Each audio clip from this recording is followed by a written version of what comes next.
Luna Isaac Mishoe, black mathematician, born 1917, died 1989.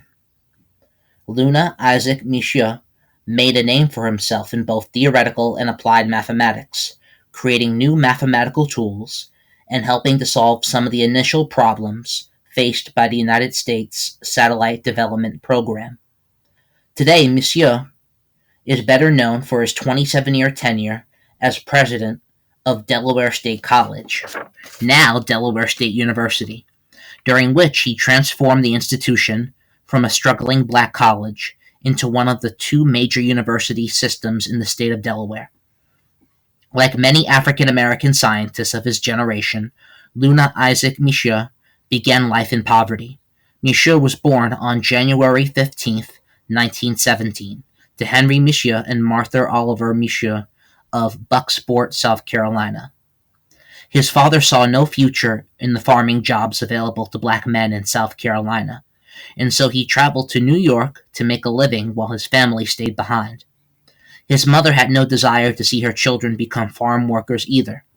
From an early age, she encouraged Luna and his 5 brothers to seek an education. The family had no money to spare for Mishoe's education, and so he worked to put himself through school, taking any odd job he could find. In 1938, Mishoe graduated from Allen University, South Carolina, with a bachelor's degree in mathematics and chemistry. He then taught mathematics and physics at Kittrell College, North Carolina. During this period, he took summer courses at the University of Michigan toward his master's degree in mathematics and physics, which he earned in 1942. At Michigan, Mishoe met Hattie Bernice Dabney, a nurse from New York, who was also taking summer classes at the university. The two were married in 1944. In 1942, Mishoe joined the U.S. Army Air Corps. He served through World War II as a photographic intelligence and communications officer in the 99th Squadron.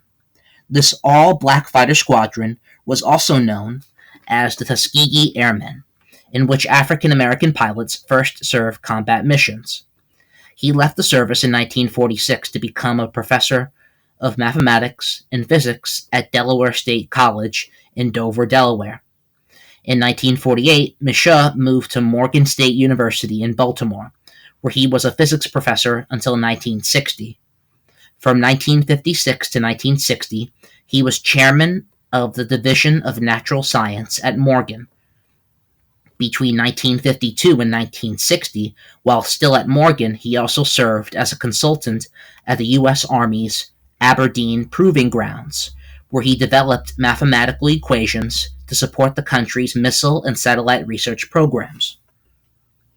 In 1960, Mishoe faced the greatest challenge in his career when he accepted an appointment as president of Delaware State College. The move placed new burdens on Mishoe. It took him away from the mathematics that he loved. Also, as his son Luna Mishoe II suggested in a telephone interview with contributor Kenneth Chia, quote, he felt lonely because he didn't have anyone to talk to and relate to at his level, unquote. Delaware State, a small black college with fewer than 400 students and paltry state support, needed a firm and diplomatic leader to prevent fiscal ruin. Mishoe filled this role. Mishoe's first priority was finding the funds that Delaware State needed to keep running. He began a dialogue with the governor and state legislators. They were initially resistant, but Mishoe ultimately convinced them to invest money in the institution. With these funds, he began a building program that expanded the college into one of the 2 biggest university systems in the state. Under his leadership, the student body increased more than 5-fold, and the college became an integrated institution. Quote, he didn't get much help from the Board of Trustees, unquote, recalls son Luna. But Hattie's support and advice often inspired him to push harder for the school's benefit. In one instance, he wanted to ask the governor for 3 buildings at once, The trustees told him not to. She told him to go for it. He did and obtained all three. As the first family at Delaware State, the Mishoes and their children were deeply involved in the lives of the college's students. Many of the students were very poor, and the Mishoes helped them make ends meet by inviting them to dinner. Since hotels in Delaware would not initially admit African Americans, the family also hosted many visiting guests of the college. During this time, during his time at Delaware State, Mishoe served on a number of state committees and task forces on education. By the 1980s, his responsibilities as president had awakened his interest in business administration. Mishoe went back to school, first obtaining a bachelor's degree in business administration in 1981 from Delaware State College, and then a master's of business administration degree from the Wharton School of the University of Pennsylvania in 1985. Business training served Mishoe in good stead as a university president. It served him especially well after his retirement in 1987, when he took on a new challenge, the construction of housing for low-income and handicapped tenants in Dover. Once again, financial backing was not easy to obtain. Federal agencies, church groups, and black fraternities and sororities were all unwilling to fund the project.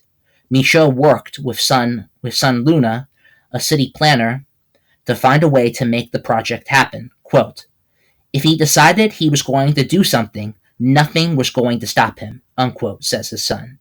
In the end, a political connection from his tenure at Delaware State paid off.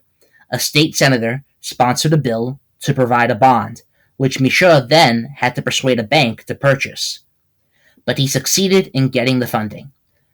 Sadly, Mishoe died of cancer in 1989, before the project, Mishoe Towers, reached completion.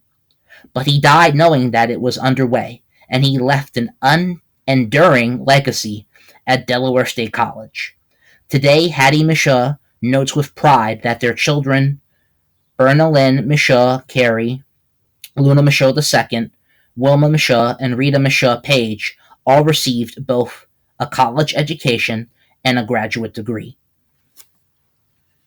Citations are in the description.